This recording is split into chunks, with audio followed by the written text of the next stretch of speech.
नमस्कार दर्शकों, मेरा नाम रश्मि रंजन रथ है और मैं आप सभी लोगों को स्वागत करता हूं हमारे YouTube चैनल जगन्नाथ तत्व पर।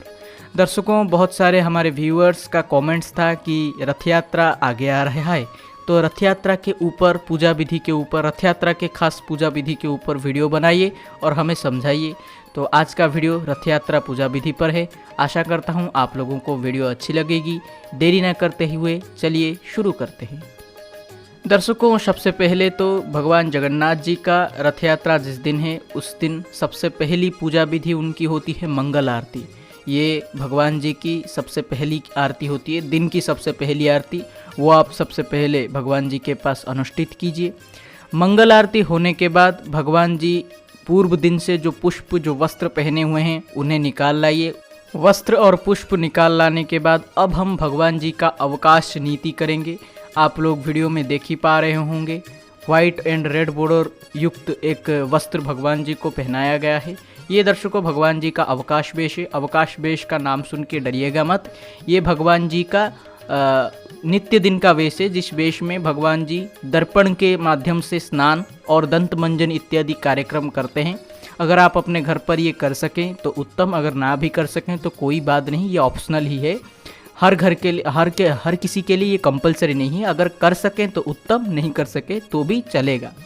ये आप कैसे करें? एक पुष्प लेकर भगवान जी के मुंह के पास रखकर दंत मंजन विधि पूर्ण कर सकते हैं। सबसे पहले बलभद्र जी के पास, उसके बाद सुभद्रा मैया के पास, उसके बाद जगन्नाथ जी के पास मुंह के पास रखकर आप दंत मंजन जैसा मनोभाव लाइए कि मैं भगवान जी का दंत मंजन कर रहा हूँ। तो वो उनका अवकाश नीति ही है। उसके बाद दर्पण रख के उनके दर्पण में जब परछाई दिखे, दर्पण में जब प्रतिबिंब उनका दिखे, उसके ऊपर जल डाल के आप भगवान जी का स्नान भी करवा सकते हैं। अवकाश वेश हो या अन्य दिनों में भगवान जी के ऊपर सीधे जल डाल के स्नान नहीं किया जाता, दर्पण के माध्यम से किया जाता है। और भगवान जी यही अवकाश वेश पहनकर ही उसको संपन्न करते हैं। ये पुरी में भी अनुष्ठित होता है, जगन्नाथपुरी में भी अनुष्ठित होता है। तो ये आप सबसे पहले वहाँ पर कर दीजिए। अवकाश वेश होने के बाद भगवान जी को एक लाल रंग का वस्त्र भगवान जी को ओढ़ दिया जाएगा, जिससे कि उनके बॉडी का मुंह पोर्शन को छोड़ के, मुंह भाग को छोड़ के, मुंह को छोड़कर बाकी शरीर पर एक लाल रंग का वस्त्र ओढ़ दिया जाएगा। उसे सेनापटा लागी करते हैं। मैंने ये बात स्नान यात्रा पूजा विधि में विस्तार से बताई है। अगर आपने नहीं देखा तो वहाँ पर जाके देख भी सकते हैं। उस विधि को ज़्यादा विस्तार से नहीं बता रहा हूँ दर्शकों, क्योंकि वीडियो बहुत लंबी हो जाएगी। तो भगवान जी तो सेनापटा लागी हो चुके होंगे। उसके बाद मंगल आरती हो चुकी होगी। महाप्रभु जी का पूर्व दिन से दिए गए पुष्प वस्त्र निकालकर अवकाश नीति संपन्न कर अब हम भगवान जी के रथ की पूजा करेंगे। हाँ दर्शकों, जगन्नाथपुरी में भी रथ की प्रतिष्ठा पूजा है। जैसे हम गृह प्रवेश के लिए होम करते हैं, यज्ञ करते हैं, उस प्रकार की नीति पुरी में होती है। लेकिन हम घर में तो वो नीति नहीं कर सकते। तो वो कैसे करें? एक कलश, अगर आप 3 रथ कर रहे हैं तो तीनों भगवान जी के पास, बलभद्र जी के पास बलभद्र जी का, सुभद्रा मैया के पास सुभद्रा मैया का, जगन्नाथ जी के पास जगन्नाथ जी का कलश आप रखेंगे। 3 कलश रखेंगे। अगर एक रथ कर रहे हैं तो एक कलश आप भगवान जी के पास रखेंगे। उस पर बंदापना, उसकी आरती करेंगे।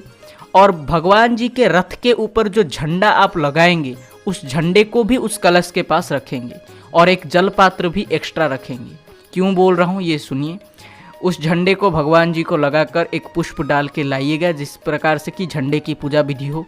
और उस जल पात्र जो एक्स्ट्रा मैंने बोला था, उस जल पात्र में भी भगवान जी को एक पुष्प लगा के उस जल पात्र में डाल दीजिएगा। और भगवान जी से प्रार्थना कीजिएगा कि यह जल शुद्धिकृत हो जाए, जिससे हम रथ की पूजा विधि कर सकें। यह नीति संपन्न होने के बाद रथ के पास आइए और रथ के शीर्ष भाग में ध्वजा लगाइए। अगर आप 3 रथ कर रहे हैं तो 3 ध्वजा, अगर आप 1 रथ कर रहे हैं तो 1 ध्वजा लगाइए। और रथ के ऊपर जो जल पात्र से जल आपने पूजन किया था, उस जल से थोड़ा सा जल रथ के ऊपर छिड़क दीजिए, जिससे रथ की शुद्धि हो जाएगी। इस प्रकार दर्शकों आप रथ की शुद्धि पूजा विधि कर जाएंगे। उसके बाद भगवान जी के पास भोग लगाइए, जिसे जात्री भोग कहते हैं। अगर आप अन्न भोग या खिचड़ी भोग कर सके तो भी उत्तम, अगर नहीं कर सके तो आप जो भोग कर सके उनको कीजिए। वो यात्रा भोग माना जाता है। भगवान जी यात्रा पे निकलने वाले हैं तो उससे पहले वो भोग होगा। तो उनके भोग हो जाने के बाद पहंडी आरती उनकी होगी।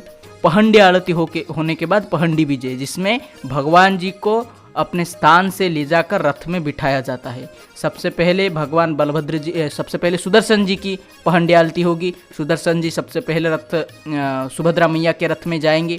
उसके बाद बलभद्र भैया का पहंडी आरती होगा। उसके बाद बलभद्र भैया निकलेंगे। उसके बाद माता सुभद्रा जी का होगा, माता सुभद्रा जी निकलेंगी।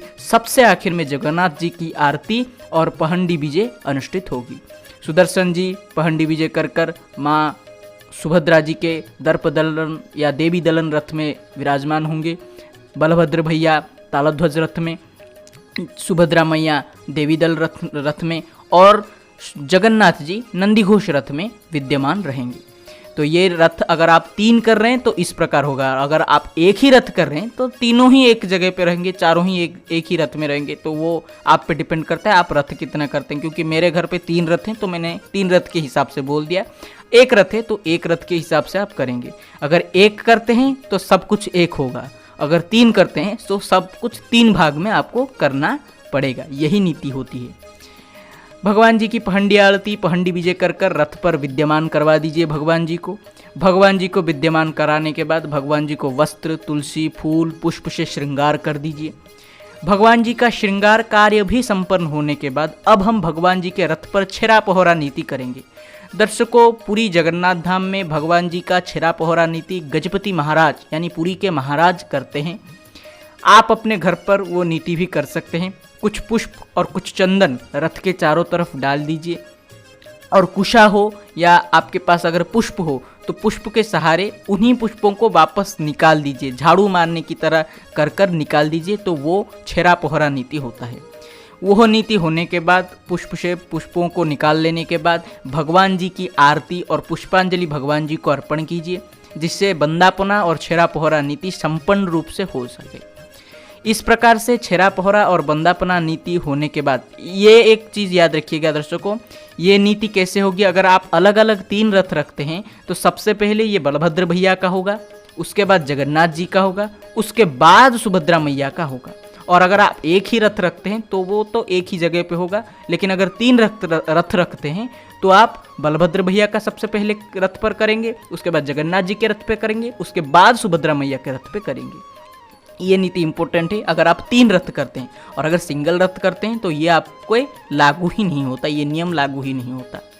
उसके बाद दर्शकों, हम अगर आप रथ के ऊपर चढ़ने के लिए सीढ़ी लगा रहे हैं तो वो सीढ़ी निकाल लेंगे और उनके जगह पर घोड़े जैसे रथ में लगाए जाते हैं, आप लोग रथ यात्रा के विजुअल्स देख सकते हैं, फोटोज़ देख सकते हैं, घोड़े लगाए जाते हैं। तो आप भी अपने रथ पर घोड़े बांध दीजिए, लगा दीजिए। उसके बाद रथ के आगे नारियल फोड़िएगा। अगर आप 3 रथ कर रहे हैं तो 3 नारियल, अगर आप 1 रथ कर रहे हैं तो 1 नारियल फोड़िएगा। उसके बाद भगवान जी से 1 पुष्प लाके घोड़ों के पास रख दीजिएगा और उसके बाद आप रथ खींचेंगे। किस प्रकार रथ खींचेंगे दर्शकों, ये सबसे पहले याद रखिए। अगर आप 3 रथ कर रहे हैं, अगर 1 रथ कर रहे हैं तो वो तो आपको प्रॉब्लम नहीं है, 1 रथ खींच के ले जाएंगे। लेकिन अगर 3 रथ कर रहे हैं तो सबसे पहले बलभद्र भैया का रथ जिसका नाम है तालध्वज, उसको आप खींचेंगे। वो थोड़ी दूर जाने के बाद सुभद्रा मैया का रथ देवी दलन खींचेंगे। वो रथ जाने के बाद जगन्नाथ जी का रथ नंदीघोष रथ खींचेंगे। अभी प्रश्न उठता है, मंदिर में तो 4 विग्रह हैं, सुदर्शन जी भी हैं, तो सुदर्शन जी कहाँ पे गए। तो ये देखिए दर्शकों, देवी सुभद्रा जी के रथ पे 2 विग्रह होंगे, माता सुभद्रा जी का और सुदर्शन जी का। और तालध्वज रथ में बलभद्र भैया बैठेंगे और नंदीघोष रथ में जगन्नाथ जी विराजमान रहेंगे। इस प्रकार से 4 विग्रह रहेंगे और रथ को खींचते खींचते आप घर के जिस जगह पर गुंडीचा मंदिर करेंगे, क्योंकि जगन्नाथपुरी में भी दर्शकों श्री मंदिर से रथ खींच के गुंडीचा मंदिर पर रखा जाता है।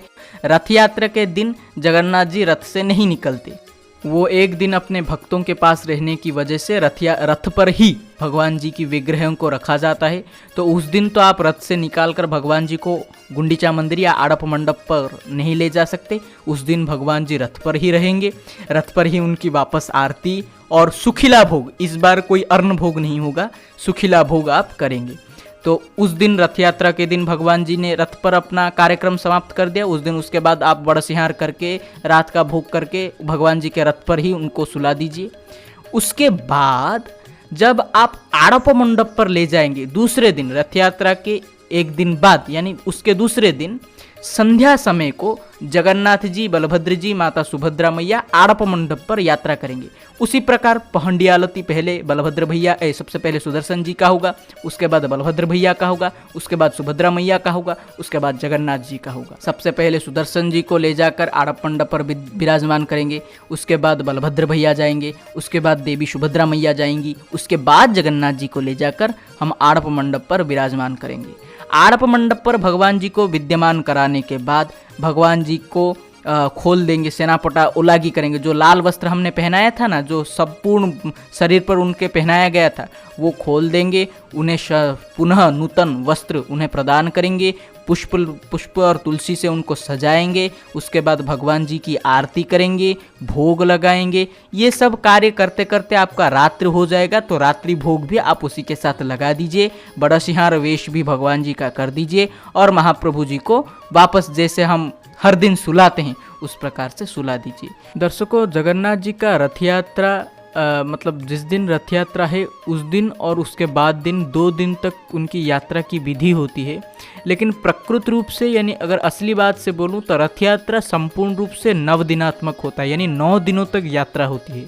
भगवान जी मंदिर से निकलकर गुंडीचा मंदिर में 9 दिन तक रहते हैं। 9 दिनों के बाद जैसे वो आए थे वापस उसी रथ में बैठकर श्रीमंदिर की ओर जाते हैं। उसके बाद श्रीमंदिर के पास उनका सुवर्णवेश और अधर्पणा नीति इत्यादि होती है। तो ये सब प्रक्रिया को टोटली रथ यात्रा कहा जाता है। मैंने केवल रथ यात्रा की पूजा विधि को 2 दिन के अंतर्गत कहा है। दर्शकों, मैं जानता हूँ ये पूजा विधि थोड़ी सी कंफ्यूजिंग आपको लग रही होगी। वीडियो को पूरा देखिएगा और शांत मन से देखिएगा, आप ज़रूर समझ जाएंगे। अगर आपको कोई डाउट हो तो कमेंट सेक्शन में बोलिए, मैं कमेंट सेक्शन में आपको उसका आंसर भी दे दूंगा। तो दर्शकों, इस प्रकार से आप जगन्नाथ जी की पूजा विधि रथ यात्रा के ऊपर कर सकते हैं। याद रखिए दर्शकों, भगवान जगन्नाथ जी भक्ति और भक्त के भगवान हैं। वो अगर आपकी भक्ति सच्ची है, भगवान को जिस भी रूप में आप पूजा करेंगे, रथ यात्रा हो या किसी भी यात्रा में, तो वो ग्रहण ही करते हैं। और रथ यात्रा तो वो खास भक्तों के लिए ही करते हैं, क्योंकि वे जानते हैं हर भक्त भगवान जी को देखने के लिए मंदिर तक नहीं जा सकता। इसीलिए जगन्नाथ जी इस संसार के एकमात्र ऐसे भगवान हैं जो भक्त से मिलने के लिए मंदिर से बाहर आते हैं। इनकी यात्रा ही भक्ति के लिए है। इसलिए इस यात्रा में अगर आपसे कोई भूल चूक भी हो जाए तो भी आप डरिएगा मत। जगन्नाथ जी से प्रार्थना कीजिए, भगवान आपको माफ़ कर देंगे, क्योंकि वो आपके लिए ही मंदिर से बाहर आए हैं। तो आशा करता हूँ आप अपने घर पर रथ यात्रा अच्छे रूप से कर सकेंगे। अगर कोई डाउट हो तो मुझे कमेंट सेक्शन में पूछिए। वीडियो अच्छा लगा हो तो वीडियो लाइक कीजिए, शेयर कीजिए। नीचे सब्सक्राइब बटन आ रहा होगा। हमारा ये नया चैनल है दर्शकों, मेरा एक उड़िया में चैनल है जिस पर मैं वीडियोस डालता हूँ। ये हिंदी भाई बहनों के लिए मैंने खास करके अलग चैनल बनाया है। इसको भी ज़्यादा से ज़्यादा सपोर्ट कीजिए, सब्सक्राइब कीजिए, बेल आइकन को ऑल पे क्लिक कर दीजिए। फिर आप लोगों से एक नए वीडियो, एक नए पूजा विधि के साथ मिलूंगा। तब तक के लिए आज्ञा दीजिए। रहता हूँ। नमस्कार। जय जगन्नाथ।